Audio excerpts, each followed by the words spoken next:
All right, I want to do two things. I want to do the white nationalist clash that's taking place in the Republican Party right now, which is awesome. And it's a real, like, what did you think was going to fucking happen moment. And then we'll do the Eric Adams gets interviewed by Z-Way, which is on the docket. Do not worry. I've been waiting to watch this real bad. My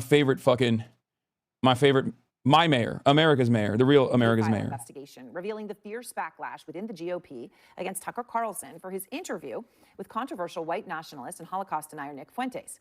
So now this controversy is rocking one of America's most influential conservative groups, the Heritage Foundation, which helped create Project 2025.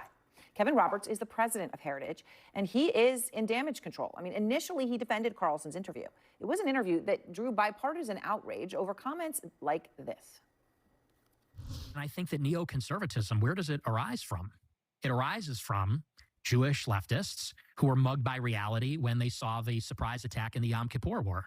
Yeah, well, that's a lot of it, for sure. But then, like, how do you explain Mike Huckabee, Ted Cruz, and there are a lot like that, John Bolton. I mean, I've known them all, George W. Bush, like Karl Rove. I mean, all people I know personally who I've seen, like, be seized by this brain virus, and they're not Jewish. What you're saying about putting aside the tribal interest for the corporate interest, that's absolutely the case. The main challenge to that, a big challenge to that, is organized Jewry in America. So Roberts now says that he was wrong to defend Carlson over that interview. Organized Jewry in America. Okay, which way, Western man? Okay, you got Nick Fuentes over here being like, no, America is primarily invested in Israel because of the organized Jewry. And you got me on the other side saying, no, if every single American Jew became magically anti-Zionist overnight, America would still continue to defend Israel. Okay? Now, the pro-Israel advocacy network that masquerades as a Jewish advocacy network, because it's not, does it actually have tremendous amounts of influence? Of course it does. Of course it does. Does that also have a way in priming a lot of people into firmly committing to Israel's existence, no matter how violent it may get? Yes, it does. But I'm always going to be first and foremost, I'm always going to analyze the situation first and foremost from the perspective of imperialism and from a materialist framework. Okay? The entire reason as to why, for example, there is only one marginalized group's advocacy network that has institutional, like significant institutional power as opposed to others, even if other marginalized groups actually experience systematic racism, for example, is not because Americans by and large think Jews are magic people and they need to have a special place in American society, or because they're hypnotized by the organized Jewry, as Nick Fuentes is claiming. It's because it suits the purpose of the State Department in its endless desire to attach itself and fund the state of Israel as a destabilizing, unsinkable aircraft carrier in a resource-rich region. That is the major reason as to why the advocacy networks even exist, or it is a major reason as to why those advocacy networks have any sort of institutional prowess, any sort of institutional influence to begin with. This is why I brought up the example of, like, you know, systemic racism against black people that very much exists, and in a way where no such comparable marginalization in contemporary society exists for Jews, right? There is no comparison. If you were to try and make this comparison, people would fucking laugh at you, right? People are like, what the fuck are you talking about? This doesn't mean that anti-Semitism does not exist. It does. But at the systemic level, there is, especially now, no institutional anti-Semitism. There used to be. I mean, Jews were pushed away from going and getting higher education. Like, there were definitely instances in American history in our not so distant past where Jews did experience systemic discrimination. It doesn't exist right now. It doesn't like that doesn't mean that there isn't marginalization in the form of like individual acts of racism, anti-Semitism specifically. It does. That is real. 100%. But Jews are white. By and large, Jews are seen as white people in this country. Okay? Just as there are no systemic forms of discrimination against Irish people or even Catholic people nowadays, okay? When those sorts of systematic forms of discrimination certainly existed for Catholic people, existed for Irish people, existed for Italian people, Jews are functionally white in this country, okay? That's it. And yet, even when it comes down to the Republican Party, they have this incredibly strange attitude where they go, you can make fun of everybody, you can undermine every person, except for white people. Don't do that too much. But you can, like DEI, we're anti-DEI except for Jews. That's basically the way that the Republicans have presented it to the broader public. State-mandated, forcible wokeness against anti-Semitism, and basically state-mandated forcible racism for everybody else. The reason for that is because anti-Semitism is wielded as a weapon, cynically, by people who want to defend Israel. Okay? That's it. That's it. That's the only reason why there is a special status for this. If Israel wasn't seen by those in positions of power in this country, Jews and non-Jews alike, as a profoundly important foothold in the Middle East, nobody would give a shit about anti-Semitism, just like they don't give a shit about, anti-black racism, anti-brown racism, Islamophobia, blah, blah, blah. Okay?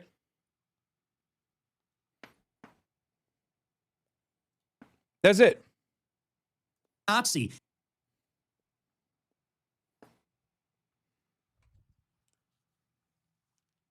Now, having said that, Nick Fuentes is an anti-Semite. He's a Holocaust denier. He's an anti-Semite. That's just the truth, And what is now taking place within the Republican Party's ranks is that because they have basically trained an entire generation of Republicans to despise every group that doesn't fit the in-group identity, the inevitability, of these guys also becoming anti-Semitic was right there for anyone to see. Of course they were going to be anti-Semitic too. Why the fuck wouldn't they? You kept saying everyone is fucking woke, and you kept leaning in to destroying wokeness. You said everyone was experiencing suicidal empathy. Why wouldn't those guys inevitably turn around and say, you know who's actually responsible for this? Organized Jewry. Because that's what they've always said. This is like, I talk about this all the time with respect to liberalism in general. Liberalism has this good, bad dynamic. There are good people and there's evil people, right? There's this weird moralization of people's actions under liberalism that doesn't exist under a materialist analysis of the world that Marxists abide by, okay? And ultimately, that means there's always going to be a need for an outgroup. And that outgroup has historically been Jews. This is the reason for pogroms. This was always the reason the blood libel was always an inevitability that Jews would be outcast, seen as permanent outsiders. Okay? And the most extremist version of that was obviously, aside from Tsarist Russia, was Nazi Germany. Bro's just saying shit at this point. Oh man, if only you could have the capacity to understand what I'm describing to you, because I'm kicking game right now. Okay?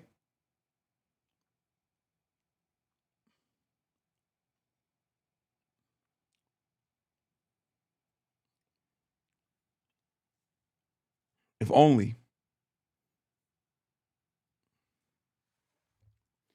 Historically, every conspiracy needs to have a primary villain, a group of people that are outsiders, that are responsible, that are the shadowy puppet masters.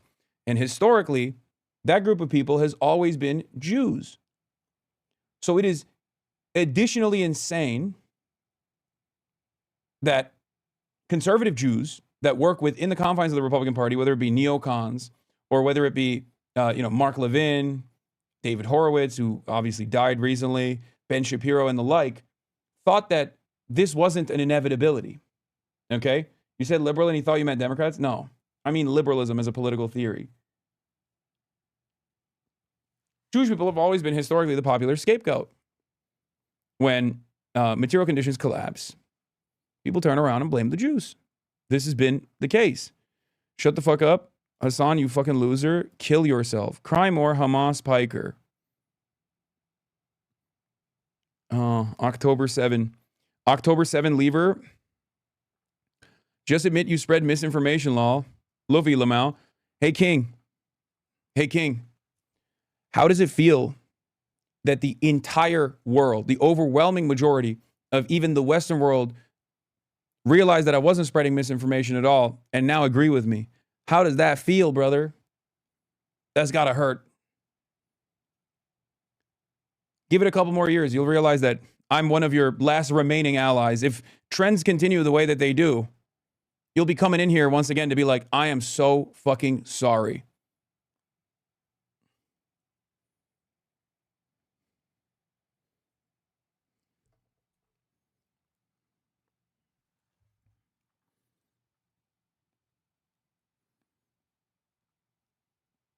Well, I don't think you'll be around to see it because now that we realize that you said fucking kill yourself, that you'll probably get a site-wide ban, but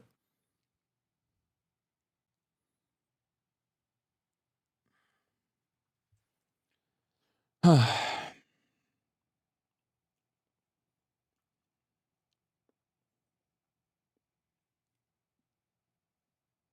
had a great comment with the same about this exact same thing at 42 minutes. Wants you to say, but that basically the Republicans.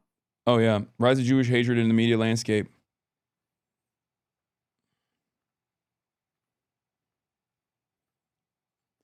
Anyway, the point is, shut the fuck up, Hassan, loser. Fuck you, kill yourself. Cry more, Hamas Piker.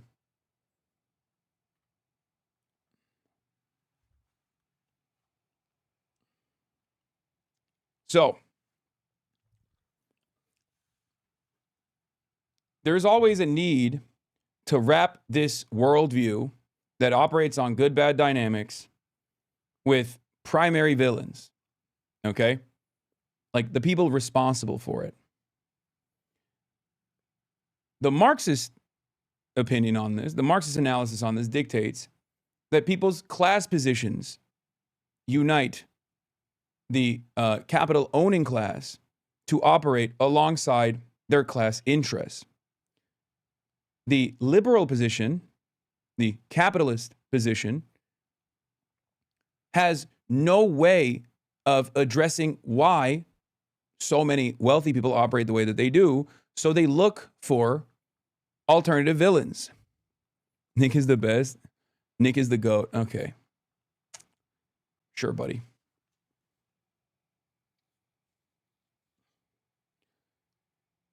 This is why the liberal position, if left unexamined, if left unaddressed, especially if the average person who considers themselves to be liberal or, the average capitalist is not educated on any sort of Marxist alternative, any sort of materialist analysis, will inevitably try to make sense of all of the harm that they're experiencing, especially in times of unique economic hardship. And opportunists, fascist opportunists, reactionary fascist opportunists like Nick Fuentes, will take advantage of that anxiety and turn around and position the historical outgroup that has consistently been vilified, at least under the Christian tradition, the Jews, as the primary group of people that is responsible for everything. Okay? That's it. You better be careful. Because if I'm a Nazi, then there's millions of young people that are following a fucking Nazi. So you better be careful about those words. You're saying I'm a Nazi, I'm a monster. There's a million monsters then. There's a million Nazis out there then. Because they love my show and they agree with me way more than they agree with you, and they're pissed off. How's he still doing this? I'm not a Nazi bit? No, he's not doing it. He's basically saying, like, what are you going to do about it? I don't think he's saying that he's not a Nazi. I think he's saying that, you know, you don't know what's coming. He's gloating. And they'll follow me into battle. So you better be real careful. You're barking up the wrong tree with that. Yeah.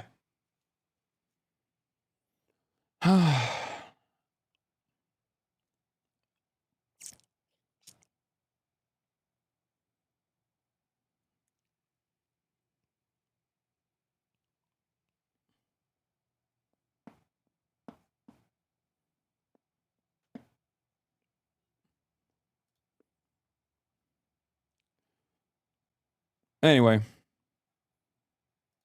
the Groypers were mad at Ted Cruz calling him a Nazi, of course, because the term, the Nazi moniker is still met with a lot of resistance by broader society. That's why neo-Nazis try to hide their power level. That's why Nazis try to only do subtle winks and nods, and sometimes not so subtle winks and nods towards what they actually are and what they represent.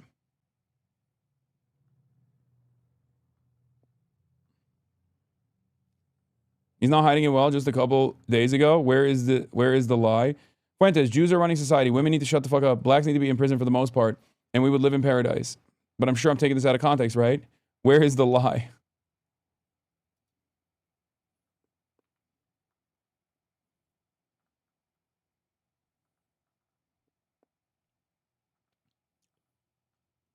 His fans fully understand the situation and are also now tweeting out screenshots of their woke lib parent texts asking them if they like Nick.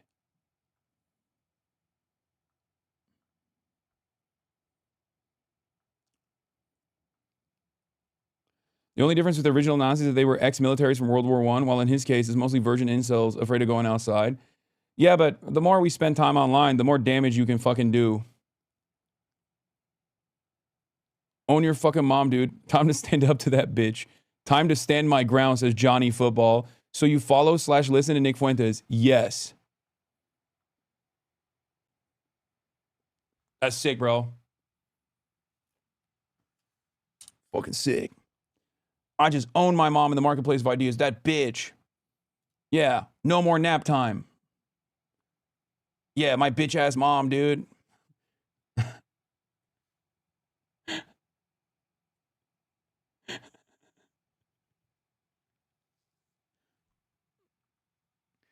The problem is, like I said, you don't know who you're talking to on the internet. You don't know their background. In many instances, you just have no idea who the fuck you're talking to. So the difference between, like, in this moment, you can kind of get a better understanding of who this person is. But they obviously could present themselves as like yet another person. And when you have a fuck ton of losers who spend every waking moment indoors, for example, online, you can have motion online. And unfortunately, the more we spend time online, the more we greatly overemphasize what kind of motion people like Nick Fuentes have. Even if in the real world, most people will be like, what the fuck are you talking about? Shut up. The current crisis at the Heritage has been a long time in the making, a deep dive into the history of right-wing anti-Zionism and anti-Semitism.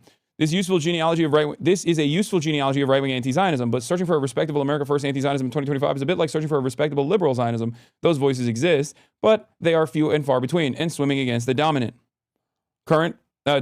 In theory, you may be able to pluck the Amcon brand of anti-Zionism out from the morass of conspiracism and revanchism in which it swims. In practice, it is inseparable. I agree.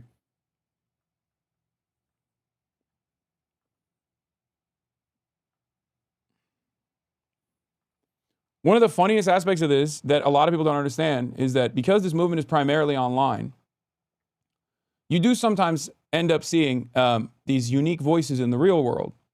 And the example I will, of course, point to is the two different Groypers that Sneeko caught outside of the Zohran Mamdani rally.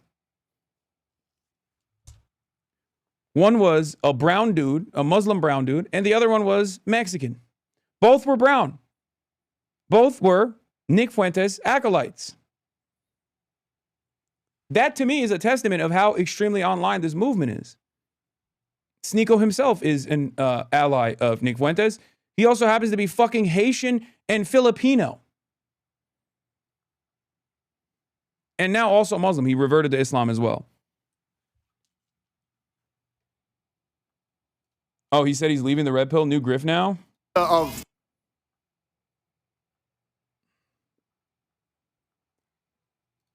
He says it's not really about masculinity, it's insecurity projected into the camera. No shit. I've been saying that for fucking years. No shit. All right, where is the fucking... Where you gotta find that clip of Sneako encountering the two different groypers. I think it was like outside. It was in New York.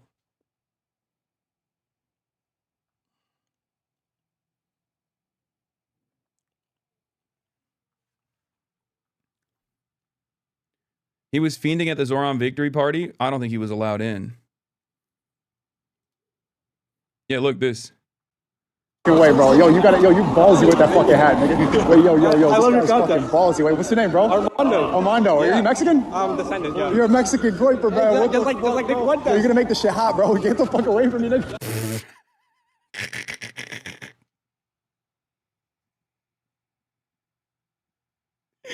What do you say? What do you say to this guy, bro? What do you say? Why does he caught them like they were fish? Brother, this is the most, like, another moment of vindication here. This is something that I've been talking about quite a bit. This is an extremely online movement, okay? Because if you are a white nationalist and you're organizing in the fucking real world, okay? If you're a white nationalist, you're organizing in the real world, after the 8th meeting, you'd be like, dog, everyone here is Mexican. What the fuck's going on? There is no better example that the groyper movement is just an extremely online phenomenon than this. Okay? You think at the Klans meet, if after the 8th meeting, they realized that half the dudes were Guatemalan, half the dudes were fucking Muslim, that they wouldn't be like, what the fuck are we doing here? Like, here, this is the other guy. Look, he finds another one. What was that? Yeah. Okay. Ummah power, bro. What? Ummah power. Okay, for sure. You said Ummah power? Yeah. Oh, okay, you're Muslim? Yeah. Oh, Islam. Like, I never heard that before. I was just trying to... You've never heard the word Ummah before? Okay, anyway. Understand. It's what makes us. Like Ummah power. Another groiper? Yeah, Wang Half. Yeah, he says Wang Half, which is white ass N-word having a, what, I forget what it was. I don't know.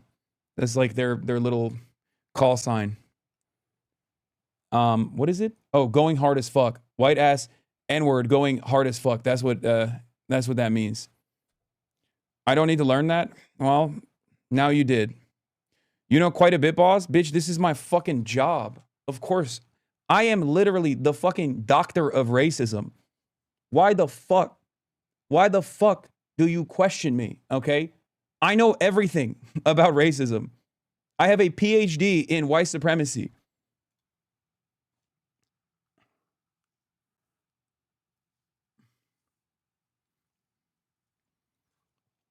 But yeah, this dude is, you think you're Dr. Anus? Yeah, Dr. Anus is a singular force in this chat.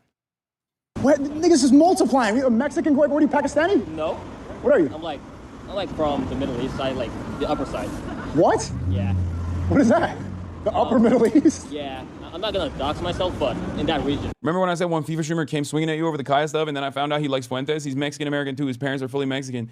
Brother, I mean, what do you expect? You got mad Hispanic dudes who fucking voted for Donald Trump. Why is it that crazy that a bunch of Mexican dudes on the internet found themselves following the gospel of Nick Fuentes? People are fucking desperate for a sense of community, and they want to be entertained, and they just kind of lean into this shit. At first, I think they get a response from what they have. They get a response from like the powerful entity in this is in their lives. In many instances, is school if you're young, right, or your parents, and it's about like pissing them off, right? Oh yeah, I'm getting a response out of them, and all of these like rule creators in your lives are somewhat liberal, okay? Because they want you to be raised right. They don't want you to be a fucking shithead, okay? And the more you prime your brain into this kind of reactionary politics, because you're getting a lot of negative responses out of people, the more you feel like a rule breaker, okay, the more you find yourself in this fucking community. You're like, ooh, I'm breaking rules. I'm being, wait, Dr. Anus's father is in the chat?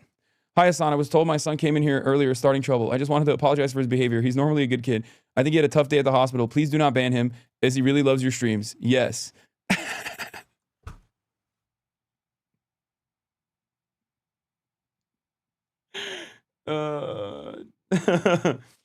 Dr. Anus, your dad's in here. Paging Dr. Anus. Where you at? Here we go again. It's not talking down on Hispanics, and the majority of them don't think this way. Brother, I'm just using Hispanic people as an example right now, okay? Because, well, for two reasons. Number one, because it's like very obviously incredibly contradictory, okay? Because it's a movement that wants to eradicate them from the U.S. state, nation-state boundaries. And two, because we just saw a Mexican groyper. Oh.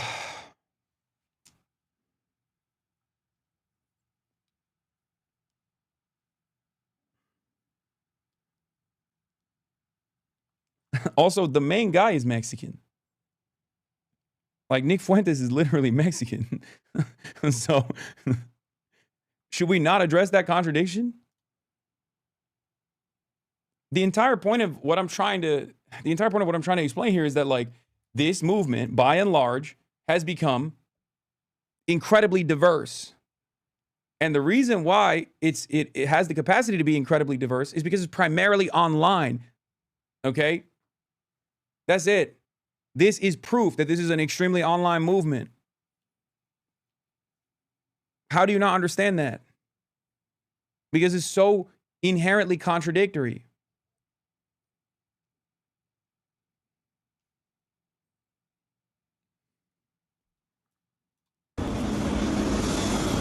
You got Wang Hass from the Upper Middle East, Nick. What did you do? What did that Tucker interview do, man? It's Wang Hat, bro.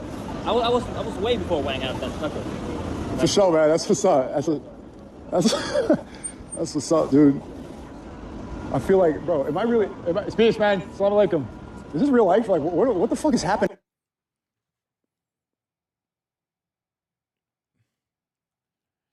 I do think, I'm going to be honest with you, I do think this shit's a wave. I think it's just like the fucking previous wave of Gamergate. Every wave creates like some of the more resilient, long-standing soldiers of this movement, right?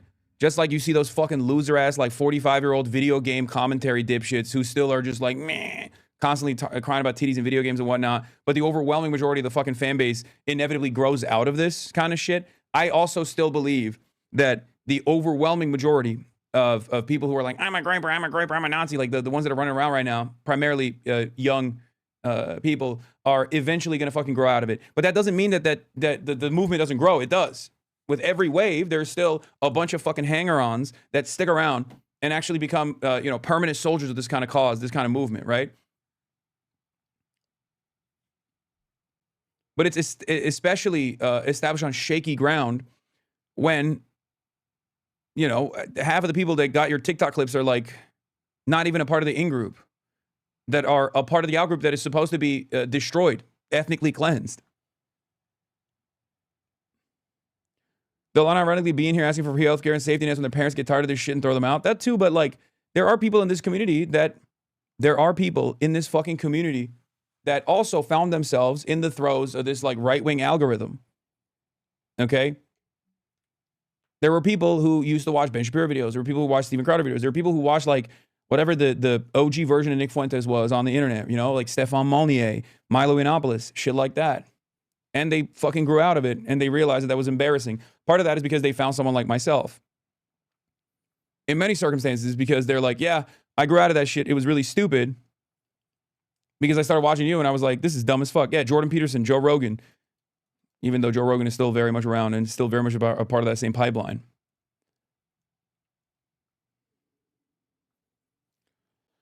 It is what it is, and I do think that a lot of people will, grow out of that. Yeah, Richard Spencer. In some instances, you just got to fucking wait it out,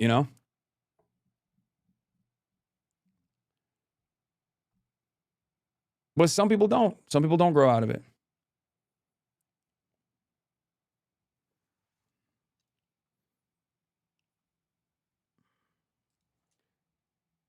If you look at my user card messages, it perfectly proves this. 23-month subscriber. What, like when you were initially in here, you used to talk shit and then you became a head?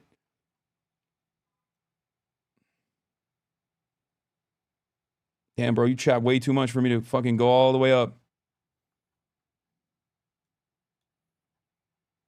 Talking about gamers rise up.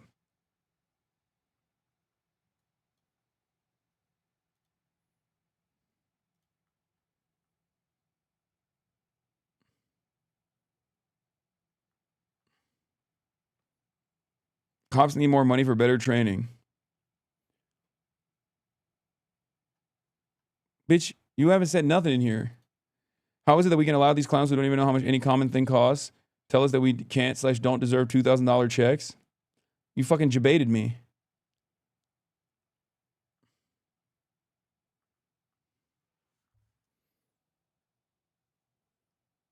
Use the middle mouse button. It doesn't always work.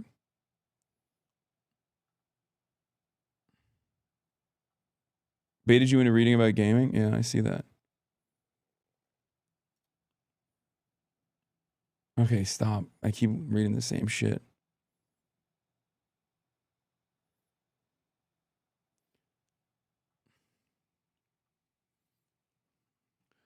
Anyway, I do still believe that these guys will grow out of it, okay? They will. But it'll take some time. And it's really fucking annoying in the process. But in the meantime, let's take a look at what the fuck's going on at the Heritage Foundation. The little groypers keep finding themselves breaking these rules, you know? But maybe it is too late. I mean, Republican after Republican are now calling out both Carlson and Heritage, including Republican Congressman Randy Fine, who is Jewish. When widely respected. Oh no! Oh no! Don't bring out this guy, brother. Don't bring out this guy. I mean, like, yeah, Nazis are fucking gross. Neo-Nazis are gross and evil, but this guy is just the Jewish version of that. Like, what are we talking about? This is something that I try to stress to people all the time. It's like, I fucking hate Nazis. It doesn't matter if someone is an anti-Semitic Nazi or a Jewish Nazi, you know? Randy Fine is quite literally a Nazi, but Jewish. He is a fascist. He is a primary supporter of Israel. He has advocated for Israel's genocide to continue. Like, what are we talking about? Fuck this guy. I don't give a shit about this guy. It's ridiculous. Yeah. Okay, Nick Fuentes is a bigot. Why is Ben Shapiro not the same exact thing? Why is no one calling to cancel Shapiro or Randy Fine? Fine thinks Israel has a right to murder their Muslim neighbors. I think that's worse than anything Fuentes has said. Why the double standard? He's fucking cooking. He's cooking. It's true. Because, like, why do we hate Nazis, right? Why do we hate fascists? Okay? The reason why we hate fascists is, or the reason why we consider fascism to be dangerous is because we know what happens when it's left unaddressed, right? Because the most extreme version of, like, fascist policies in action is the Holocaust, right? Well, okay, Israeli fascists are doing the modern version of Holocaust. And we got their loudest fucking advocates amongst us all the time, chirping non-fucking stop.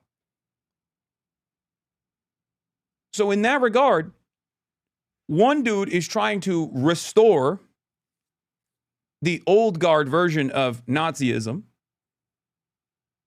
And so far, I guess his advocacy's death toll is like, I don't know, however many fucking school shootings that his fans have conducted.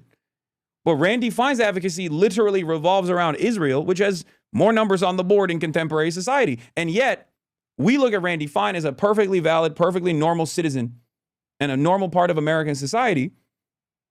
My advocacy is, fuck Nick Fuentes, but we should also understand that people like Ben Shapiro and people like Randy Fine are exactly like Nick Fuentes. And we should treat them in a similar way. We should be like, yeah, you're out of your fucking mind. You're literally conductor and defender of the modern Holocaust. It's ridiculous. Sort of thought leaders like Tucker Carlson go insane because that's what he has become. People start to believe it. We ended our relationship with Heritage. We're working with many Jewish groups that have ended their relationship with Heritage. And really, I have to do is talk to my colleagues, because the biggest issue we have with Tucker Carlson is people remember the Tucker Carlson of 5 years ago. That's what makes him so dangerous. KFIL's Andrew Kaczynski is now out front. And Andrew, I mean, this is all fascinating. And I sort of saw it percolating on X a little while ago, and it just got bigger. And, you know, when you can start to tell something is metastasizing in the social media world, and it appeared to be. So you've been talking to a lot of people within the Heritage Foundation. What are they saying? That's right, Aaron. So the staff that we talked to told us the Heritage Foundation is in open revolt over the president's defense of Carlson. One senior staffer told us it was a, quote, absolute shit show inside the organization, saying that Roberts had, quote, lost control over the organization. He said there's an open rebellion, and this really all came to a head yesterday, where they had this all-hands meeting. This, like you said, this was kind of going around social media, where Roberts publicly apologized. According to a recording we obtained, Roberts told employees, quote, I made a mistake. I let you down. I let this institution down. I'm sorry, period. Full stop. But he also made clear he has no plans to resign. Now, we also obtained messages between senior Heritage staff earlier in the week where they were discussing this situation. I want people to look at some of these messages that we looked at.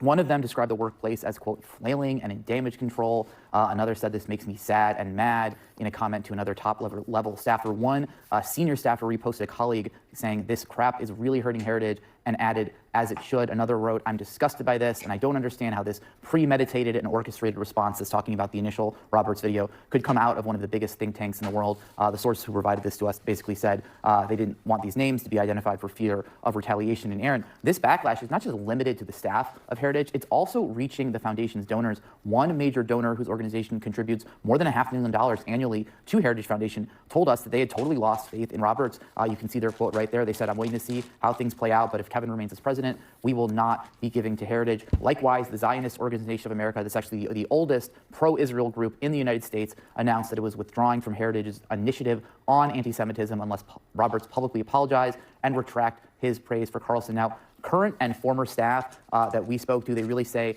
this is part of an identity crisis that's at Heritage. It's pitting the longtime policy experts, people who have been there. It's so crazy that it's like, it's different flavors of fascism.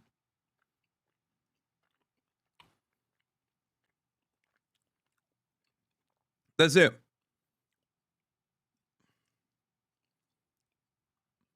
Just in, the Trump administration asked the Supreme Court to stop by 9:30 tonight the court orders requiring payment of full November SNAP benefits. Wait, what? Hilarious that Greenblatt is still literally the last guy. He's still ranting about protecting Jews in New York. Yeah.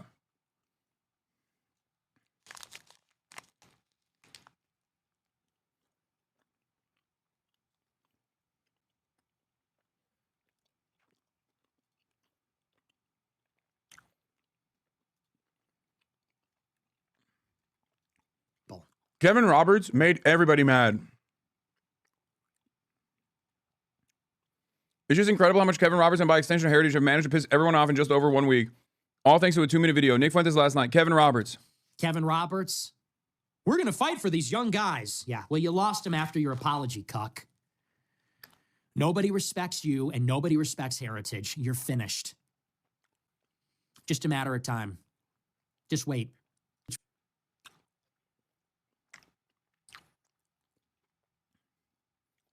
I cannot believe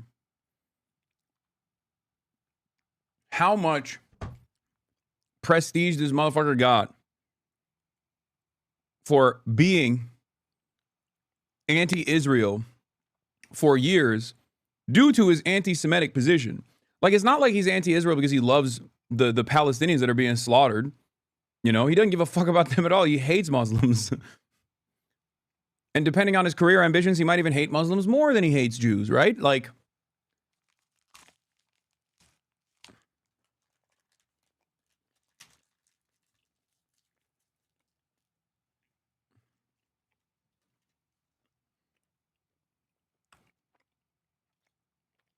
for years versus this newer crop of Roberts of operatives that actually came in under Roberts in 2021. I mean, it's amazing. Heritage used to be, okay, you would go there for economic papers and you go, for traditional, more conservative, small government. Right now, it's become this very, very different thing, Project 2025 and on, right? Yeah, by the way, the funniest thing about Heritage being like, we got to be more Nazi, actually, is that they literally wrote Project Esther, which I warned about, which the Trump administration was following when they tried to deport Mahmoud Khalil and Mohsen Mahdawi and many others. They wrote Project Esther.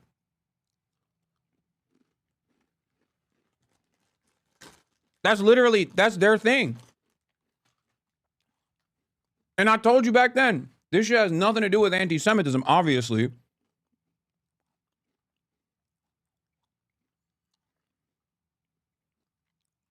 Former Heritage Foundation officials straight up admits that Project Esther was designed to contradict and rebut and silence people who say Israel's committing a genocide. Were the key factors that led your organization to decide to cut ties and withdraw? Well, if one looks at the video from Kevin Roberts, the head of the Heritage Foundation from last week, he said he would back Tucker Carlson and Heritage would in all situations, would never disavow him. But after he set up a straw man and demonized Jews, those who were protesting Tucker Carlson's speech, as if they were a venomous coalition out to get Tucker. Tucker is obviously the one being venomous in this situation. If you look at the people he's now bringing on his show and the things he is saying himself, when he talks about Israel committing genocide in Gaza, So is the Heritage Foundation anti-Semitic now? Yeah, there's always been anti-Semites on the right. It's just that there's a level of anti-Semitism that's permissible as long as you're pro-Israel. And the problem here is that the anti-Semites, the most visible anti-Semites now on the right, are also anti-Israel. That's the fucking issue. That is the Candace Owens dynamic. Ben Shapiro, who is Jewish and very pro-Israel, hired Candace Owens knowing full well that she was anti-Semitic. But at the time that Candace Owens was hired by Ben Shapiro, she also happened to be pro-Israel. Post-October 7, Candace Owens saw whichever way the wind was blowing and realized, oh, I shouldn't just be anti-Semitic, I should also be anti-Israel. That's when she got fired. Okay? And the same goes for a lot of these folks. It's not their anti-Semitism that's a problem. From the perspective of a lot of these people, it's actually their anti-Zionism, or not even anti-Zionism, but just like anti-Israel. Their anti-Israel position, born out of their anti-Semitism, that's a problem. For many of these guys, for a very long time, they just basically would try to use the anti-Israel position to hide their anti-Semitism, right? And maybe some of them were also genuinely anti-Israel. However, the anti-Israel position became a popular one, right? It became the popular position in the independent circles. And while all of the stupid fucking liberal adjacent advocacy groups like the ADL were focusing on people like myself, these guys were just running amok. They were putting numbers on the board. And they could even present their previous deplatforming as proof that they were earnest, as a proof of their honesty. To say, look, I've been deplatformed everywhere because I was saying the truth. Not just saying the truth about Israel, but saying the truth about Jews. That's the reason why Nick Fuentes became so popular in the aftermath of the collective consciousness shifting on Israel. I think for a while, the reason why they didn't really handle neo-Nazis after October 7 was because they could always point to neo-Nazis to discredit the entire movement, right?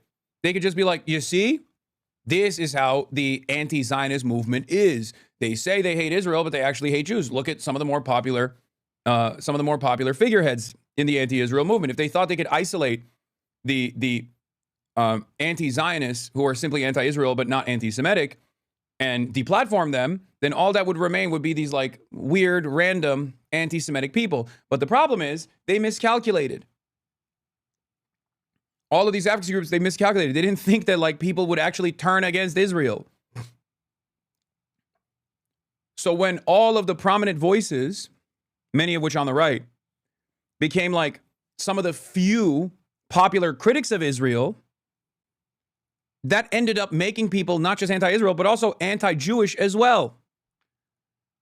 If you learned about Israel's Holocaust from the likes of Tucker Carlson or the likes of, what do you call it, fucking Nick Fuentes or Candace Owens, and not from someone like me, then yeah, you of course were like, yeah, also it's the Jews.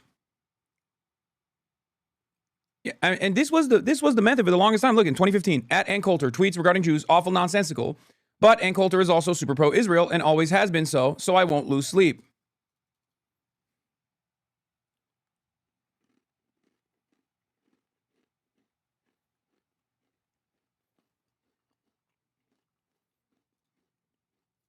Is joining the very forces that Project Esther is supposed to be designed to contradict and rebut and silence. Now he's realizing that, yes, Tucker Carlson says things that are honestly and truly evil against the Jewish community, and we cannot pretend that there's this idea of, no enemies on the right. That's great for political partisans, but if you're out there promoting values, and especially Jewish values, like we do as a Jewish organization, we're called Coalition for Jewish Values. We cannot pretend to be partisan. If we're going to call out Ilhan Omar or Rashida Tlaib, we're going to call out Marjorie Taylor Greene. Two people that have never said anything anti-Semitic versus a woman who has literally said Jews have space lasers that they did wildfires with. Brother, at a certain point, you got to realize that you are the reason. You are the fucking reason. You're doing it. You took valid critiques of Israel and you slammed it with ridiculous statements about Jews, and you put it all together, and now you're going, oh, how did anti-Semitism explode? You did it. You made the sandwich, bro. It's the Subway meme. My brother in Christ, you made the sandwich. The fuck are you talking about? You literally wouldn't give any fucking room for people to breathe and be like, this is fucked up.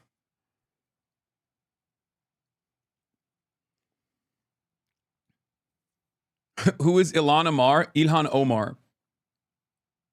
But do you see what I mean? If you fucking constantly hit the this is anti-Semitic, we must deplatform line against all criticism of Israel, then yeah, when more people fucking criticize Israel because they start realizing what Israel's fucking up to, and Israel's popularity is sinking, and you still think you can call all criticism of Israel invalid and anti-Semitic, then people are going to go, okay, I guess I'm fucking anti-Semitic. In this day and age, at this stage, the only place where that kind of attitude and that kind of narrative is still kept under wraps is basically mainstream media and to a certain degree, Congress. Okay? Anti-Semitism has lost its like institutional power. In normal places in society, people are dropping anti-Semitic shit left and fucking right. And a big part of that is quite literally because you wouldn't give any fucking space for people to criticize Israel when Israel is worthy of criticism. It's incredibly worthy of criticism.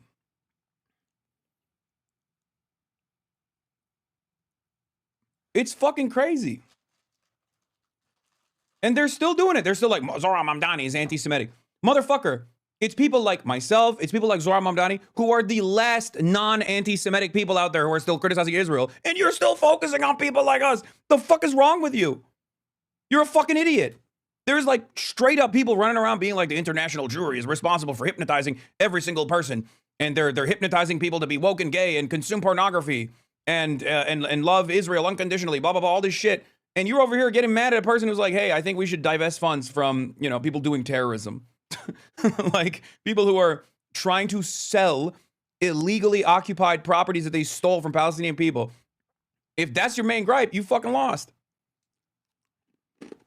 And Tucker Carlson when they use the same rhetoric. And what Kevin Roberts did was refuse to come in with that and even make us out to be the bad guys. And on the left, they allowed anti-Semitism to fester until it boiled over. And then all of a sudden... Oh, it was the left's anti-Semitism that made the right anti-Semitic. Oh.